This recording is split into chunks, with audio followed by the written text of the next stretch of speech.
Hello everyone, आज है 16 अप्रैल और इस सेशन में द हिंदू एडिटोरियल का वोकेबलरी कवर करते हैं। तो चलिए वीडियो शुरू करते हैं। जल्दी से वीडियो को लाइक कर दीजिए और चैनल पर नए हैं तो जल्दी से चैनल को सब्सक्राइब कर लीजिए।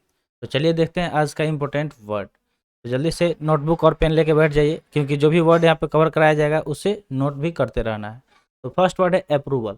अप्रूवल की बात करें तो ये एक नाउन है। अप्रूवल क्या है? एक नाउन है। जैसे मान लीजिए कि आप अगर किसी चीज़ के लिए अप्लाई करते हैं, जैसे गवर्नमेंट का कोई स्कीम आया तो पहले वो वेरीफाई होता है एंड एट लास्ट वो क्या होता है कि अप्रूव किया जाता है। तो अप्रूवल मतलब आखिर होता क्या है? तो अप्रूवल मतलब होता है कि ऑफिशियली एग्री और एक्सेप्ट एज ए सेटिस्फैक्ट्री, मतलब ऑफिशियली जो ऑफिशियली तरीके पे किसी चीज़ से एग्री है यानी कि वो सहमत है, उसे एक्सेप्ट कर रहे हैं, स्वीकार कर रहे हैं, तो उसको अप्रूवल बोला जाता है, यानी कि मंजूरी दे देना। इसका हिंदी मीनिंग क्या हो जाएगा? मंजूरी दे देना।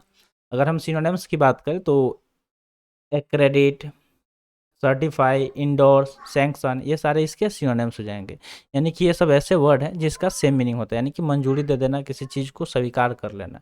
जैसे मान लीजिए कि आपको पैसे की ज़रूरत है, सख्त पैसे की ज़रूरत पड़ी और आपने बैंक में लोन के लिए अप्लाई किया, तो उसके पहले क्या होता है कि आपका डॉक्यूमेंट वेरिफिकेशन वगैरह होगा और एट लास्ट उसे अप्रूव कर दिया जाता है। तो अप्रूव मतलब क्या हो गया? अप्रूवल मतलब मंजूरी देना। ठीक है, नेक्स्ट वर्ड की बात करें तो नेक्स्ट वर्ड है एक्साइज।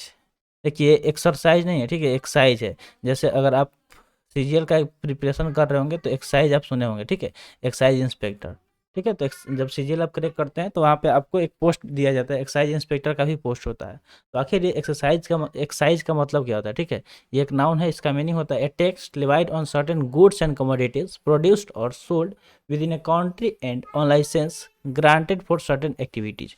यानी किसी एक्टिविटीज के लिए, जैसे मान लीजिए कि आप किसी चीज़, कोई प्रोडक्ट है, ठीक है, उसे आप बना रहे हैं, प्रोड्यूस कर रहे हैं या उसे बेच रहे हैं किसी एक खास कंट्री में, या फिर लाइसेंस के लिए जो हमें कोई टैक्स देना पड़ता है गवर्नमेंट को, तो उसे एक्साइज बोलते हैं। क्या बोलते हैं? एक्साइज। तो एक्साइज का मतलब होता है कि एक तरह का टैक्स, शुल्क। ठीक है, यानी कि अगर आप कोई प्रोडक्ट बना रहे हैं तो उसका जो उत्पादन कर रहे हैं, बना रहे हैं, ठीक है, और उसे बेच रहे हैं तो उस पर हमें टैक्स देना पड़ता है। जैसे मान लीजिए कि अलग अलग टैक्स है, आप जीएसटी के बारे में सुने होंगे, इस तरह का अलग अलग टैक्स देना पड़ता है, तो वही क्या है? एक्साइज हो गया, यानी कि उत्पाद शुल्क। सिनोनिम्स की बात करें तो सर चार्ज हो जाएगा, ट्रैफिक हो जाएगा, कस्टम्स हो जाएगा या फिर ड्यूटी हो जाएगा। सरचार्ज हो गया, टैरिफ हो गया, कस्टम्स हो गया या फिर ड्यूटी हो गया, ये सारे इसके सिनोनिम्स हो जाएंगे। ठीक है, तो वर्ड के साथ साथ पिक्चर भी देखते रहना है। यहाँ पे पिक्चर में टैक्स का दिखाया गया है, तो एक्साइज मतलब होता है टैक्स, इस तरह का टैक्स जो हमें पे करना है अगर हम किसी चीज़ को प्रोड्यूस कर रहे हैं, बेच रहे हैं, उस पर। अगला वर्ड है इन्फोर्समेंट। तो देखिए इन्फोर्समेंट के लास्ट में एम ई एन टी आया है। क्या है? M E N T. तो जब भी वर्ड के लास्ट में एम ई एन टी देखने को मिले तो वर्ड नाउन हो जाता है। क्या हो जाता है? नाउन हो जाता है। इसलिए यहाँ पे इन्फोर्समेंट एक नाउन की तरह काम कर रहा है। इसका मीनिंग होता है the act of compelling observance of A compliance with law, rule और ऑब्लिगेशन। मतलब हम कोई ऐसा एक्ट कर रहे हैं, कोई काम कर रहे हैं जो क्या है, मतलब किसी लॉ से रिलेटेड है, किसी रूल यानी कि नियम कानून से रिलेटेड है, तो उसको इन्फोर्समेंट बोलेंगे, यानी कि प्रवर्तन। इसका हिंदी मीनिंग क्या हो जाएगा? प्रवर्तन हो जाएगा। अगर सिनोनिम्स की हम बात करें तो इम्पोजिशन, इम्प्लीमेंटेशन, अप्लीकेशन या फिर एडमिनिस्ट्रेशन, ये सारे इसके सिनोनिम्स हो जाएंगे। जैसे मान लीजिए कि आप देखते होंगे कि हमेशा गवर्नमेंट नए नए तरह का रूल लाता है। जैसे मान लीजिए कि अगर आप मोटर का ही देख लीजिए, अगर आप मतलब ये जो ट्रैफिक रूल है तो उसमें भी अलग अलग हमेशा रूल आता है। कभी मतलब चालान अगर होता है तो पहले कम लगता था, अब ज़्यादा लग रहा है। तो कोई भी मतलब जो नया रूल इम्पोज किया जा रहा है, उसको लागू किया जा रहा है, उसको इन्फोर्समेंट बोला जाएगा, यानी कि उसे फोर्स में लाया गया। ठीक है, उसे क्या किया गया? फोर्स में लाया गया, यानी कि लागू किया गया। अगला वर्ड अगर देखें तो अगला वर्ड है इम्प्लीमेंटेशन। तो अभी जो हम लोग इन्फोर्समेंट बात किए उसका ही ये सिनोनिम्स है, बस ये यहाँ पे नाउन है। ये क्या है? एक नाउन है क्योंकि लास्ट में आई यू एन आया है। तो इसका मीनिंग होता है the process of putting a decision और प्लान इनटू इफेक्ट। जैसे मान लीजिए कि आप कोई डिसीजन लिए, ठीक है, कि हमें ये करना है, तो उसको जब हम लोग क्या करते हैं, इफेक्ट में लाते हैं, यानी कि प्रभावित में लाते हैं उस प्लान को, उस डिसीजन को, तो उसको इम्प्लीमेंटेशन बोलेंगे। ठीक है, जैसे मान लीजिए कि आपने डिसाइड किया कि कल से आपको अच्छे से पढ़ना है और आपने एक रूटीन बनाया, ठीक है, और रूटीन को क्या किया, जब कल से जब फॉलो करने लगे, उसे इम्प्लीमेंट करने लगे, तो उसको क्या बोला जाता है? इम्प्लीमेंटेशन, यानी कि कार्यान्वयन। इसका हिंदी में नहीं हो जाएगा, क्या हो जाएगा?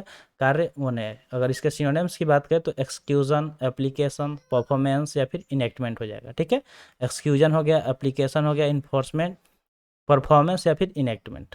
वर्ड के साथ साथ इसका पिक्चर भी देखते रहना है और यहाँ पे जो भी सिनोनिम्स वगैरह कवर कराया जा रहा है उसे नोट करते रहना है। अगला वर्ड अगर देखें तो अगला वर्ड है इरेगुलरिटीज़, देखिए एक होता है रेगुलर और एक होता है इरेगुलर। तो यह वही इसका नाउन फॉर्म है इरेगुलरिटीज, जिसका मीनिंग होता है द स्टेट और क्वालिटी ऑफ बीइंग इरेगुलर, यानी कि ऐसी अवस्था जिसमें आप अनियमित हैं। जैसे मान लीजिए कि अगर आप स्कूल डेली जाना है लेकिन आप डेली स्कूल नहीं जा रहे हैं, 2 दिन जा रहे हैं, 4 दिन नहीं जा रहे हैं, तो क्या हो गया, इरेगुलरिटीज हो गया, यानी कि अनियमितता इसका हिंदी मीनिंग हो जाएगा। ठीक है, अनियमितता इसका क्या हो जाएगा, हिंदी मीनिंग। सिनोनिम्स की बात करें तो डिस्टॉर्शन, फ्लॉ, इनकंसिस्टेंसी या फिर एवेरिएशन। तो डिस्टॉर्शन, फ्लॉ, इनकंसिस्टेंसी या फिर एवेरिएशन इसके क्या हो जाएंगे, सिनोनिम्स हो जाएंगे। ठीक है, जैसे मान लीजिए कि आप पढ़ाई ही कर रहे हैं, तो 2 दिन कर रहे हैं, 4 दिन नहीं कर रहे हैं, तो उससे कोई फायदा नहीं होगा, क्योंकि आपको रेगुलर तरीके पे कोई भी काम करना चाहिए। तो इरेगुलरिटीज क्या हो गया, रेगुलर का एंटोनिम्स हो गया और इसका मीनिंग होता है अनियमितता। अब यहाँ पे होमवर्क में हम आपको यही बोलते हैं कि जो भी वर्ड यहाँ पे आपको कवर कराया जाता है, ठीक है, उस वर्ड से आप कोशिश कीजिए सेंटेंस बनाने का। अगर आप उस वर्ड से सेंटेंस बनाते हैं तो उसे कमेंट सेक्शन में कमेंट भी कीजिएगा। इससे आपको 100% वर्ड उसी टाइम याद हो जाएगा। ठीक है, उसको उस क्या हो जाएगा, उसी टाइम याद हो जाएगा।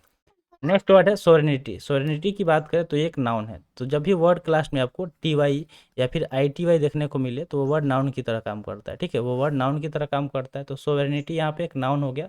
ये वर्ड आप अगर प्रीमेबल देखेंगे, जब इंडिया का जो प्रीमेबल होता है तो उसमें ये वर्ड आपको देखने को मिलेगा। इसका मीनिंग होता है सुप्रीम पावर और अथॉरिटी, यानी कि जिसके पास अधिकार है किसी चीज़ का। ठीक है, अथॉरिटी है या सुप्रीम पावर, यानी कि सर्वोच्च जो शक्ति है जिसके पास, उसको सोवरेनिटी बोलेंगे। यानी कि हमारा जो देश है क्या है, संप्रभुता है हमारे देश में, मतलब जो सबसे सुप्रीम पावर किसके पास है, तो सुप्रीम कोर्ट के पास है। तो सोवरेनिटी मतलब क्या हो गया, संप्रभुता हो गया। सिनोनिम्स की बात करें तो जुरिस्डिक्शन, सुपरमेसी, डोमिनियन या फिर पावर हो जाएगा। ठीक है, जुरिस्डिक्शन हो गया, सुपरमेसी, डोमिनियन या पावर इसके सिनोनिम्स हो जाएंगे। जैसे यहाँ पे आप पिक्चर में देख रहे हैं कि यहाँ पे ऊपर से कठपुतली जैसा कंट्रोल किया जा रहा है, यानी कि जिसके पास पावर होता है वो सब चीज़ अपने हाथों से कंट्रोल कर लेता है। अगला वर्ड है प्रोटेस्ट, जो कि एक नाउन है। प्रोटेस्ट क्या है, एक नाउन है। जैसे मान लीजिए कि हमेशा आप दंगा सुनते होंगे, तो प्रोटेस्ट मतलब क्या होता है, दंगा, फसाद, बवाल। जैसे किसी हमेशा देखते होंगे रिलीजियस बेस्ड पे कहीं ना कहीं प्रोटेस्ट होता रहता है, हिंदू मुस्लिम इस सब को लेके। तो प्रोटेस्ट की बात करें तो इसका मीनिंग होता है स्टेटमेंट और एक्शन एक्सप्रेसिंग डिसअप्रूवल ऑफ और ऑब्जेक्शन टू समथिंग, यानी किसी चीज़ पे ऑब्जेक्शन उठाना, उसके खिलाफ आवाज़ उठाना, उसको प्रोटेस्ट बोलते हैं। तो इसका हिंदी मीनिंग क्या हो जाएगा, विरोध हो जाएगा। किसी चीज़ का विरोध करना, उसके अगेंस्ट बोलना, उसके अगेंस्ट दंगा फसाद करना। सिनोनिम्स ऑब्जेक्शन, एक्सेप्शन, कंप्लेंट या फिर डिसअप्रूवल हो जाएगा। ठीक है, ऑब्जेक्शन, एक्सेप्शन, कंप्लेंट या डिसअप्रूवल इसके क्या हो जाएंगे, सिनोनिम्स हो जाएंगे। जैसे आप देखते हैं कि जब भी कुछ होता है तो लोग इस तरह का बैनर लेके रोड पे उतर रहते हैं और गवर्नमेंट के खिलाफ प्रोटेस्ट करना शुरू कर देते हैं। नेक्स्ट वर्ड की बात करें तो नेक्स्ट वर्ड है शेड्यूल, जो कि एक एडजेक्टिव की तरह काम कर रहा है। इसका मीनिंग होता है इंक्लूडेड इन और plan according to a schedule, यानी कि कोई चीज़ प्लान करना, यानी कि उसका प्लानिंग करना एक शेड्यूल के हिसाब से। ठीक है, एक शेड्यूल के हिसाब से किसी चीज़ का प्लानिंग करना। तो शेड्यूल एक एडजेक्टिव हो गया जिसका मीनिंग होता है अनुसूचित। अनुसूचित इसका हिंदी मीनिंग हो गया। सिनोनिम्स की बात करें तो एंटिसिपेटेड, एक्सपेक्टेड, बिकमिंग या फिर कमिंग, ये सारे इसके सिनोनिम्स हो जाएंगे। ठीक है, जैसे मान लीजिए कि आप कोई चीज़, जैसे मान लीजिए कि आपको कुछ करना है तो उसे शेड्यूल कर देते हैं। जैसे मान लीजिए कि आज 16 तारीख है, ठीक है, तो आपको कुछ करना है 18 तारीख को, तो आप बोल देंगे कि 18 अप्रैल को हम मतलब ये काम करेंगे। ठीक है, तो उसको क्या बोला गया कि शेड्यूल कर दिया गया कि उस दिन आपको वो काम करना है। नेक्स्ट वर्ड की बात करें तो नेक्स्ट वर्ड आपके सामने है, वर्ड है चांटेड, जो कि एक वर्ब की तरह काम कर रहा है। अगर इसके मीनिंग की बात करें तो इसका मीनिंग होता है से और साउट रिपीटेडली इन ए सिंग सॉन्ग टोन, यानी किसी चीज़ को जोर जोर से बोलना। ठीक है, या चिल्लाना, किस तरह, सिंग सॉन्ग टोन में। जैसे कोई चीज़ जो मतलब गीत के टोन में, जो गा गा के कुछ नहीं बोला जाता, उसको चैंटेड बोला जाता है। जैसे चिड़िया क्या होती है, चहचहाती है, और उसका जो चहचहाट होता है, चैंटिंग, वो काफ़ी मस्त लगता है। ठीक है, उससे मतलब रिलैक्सेसिंग होता है। अगर आप शांत तरीके सोकर कहीं जाएंगे, एकदम जो एकदम मतलब नेचुरल जगह पे, जैसे पहाड़ी इलाके में, और वहाँ जब चिड़ियों का चहचहाट सुनेंगे सुबह में, शाम में, तो उससे काफ़ी रिलैक्स मिलता है। ठीक है, तो कोई भी मतलब चीज़ बोलना या चिल्लाना किस तरह, सिंग सॉन्ग टोन में, तो उसको चैंटेड बोला जाता है, यानी कि गाना। सिनोनिम्स की बात करें तो मेलोडी, साउट, सिंगिंग या फिर ट्यून, ये सारे इसके सिनोनिम्स हो जाएंगे। ठीक है, जैसे यहाँ पे ओम का दिखाया जा रहा है। जब आप एकदम सुबह में बैठ के इस तरह के पोजीशन में और जब ओम का जाप करेंगे तो क्या होता है, सिंग सॉन्ग टोन में ओम बोला जाता है। ठीक है, उससे क्या होगा कि आपके जो आत्मा है उससे काफ़ी ज़्यादा शांति मिलती है। और किसी तरह का आप प्रॉब्लम में है, आपको मतलब अलग अलग डिप्रेशन है, किसी भी चीज़ का अगर है, तो ये सब काम करना चाहिए। इससे क्या होता है कि आपका माइंड शांत होता है और आप किसी चीज़ पे फोकस कर पाते हैं। नेक्स्ट वर्ड की बात करें तो नेक्स्ट वर्ड है वायलेंस, जो कि एक नाउन की तरह काम कर रहा है। वायलेंस क्या हो गया, एक नाउन की तरह काम कर रहा है। इसका मीनिंग होता है behaviour involving physical force intended to hurt, damage और किल समवन और समथिंग।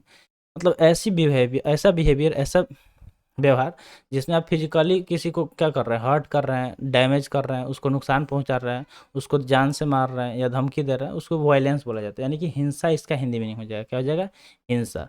तो हिंसा का उल्टा क्या होता है, नॉन वायलेंस यानी कि अहिंसा, जिसके पुजारी कौन थे, तो महात्मा गांधी। अगर इसके सिनोनिम्स की बात करें तो असॉल्ट, अटैक, क्लैश या फिर कन्फ्यूजन।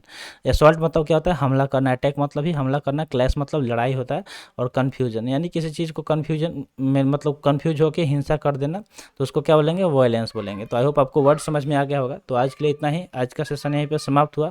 सेशन कैसा लगा कमेंट सेशन में ज़रूर बताइएगा। तो मिलते हैं फिर अगले वीडियो में। Thanks for watching. जय हिंद।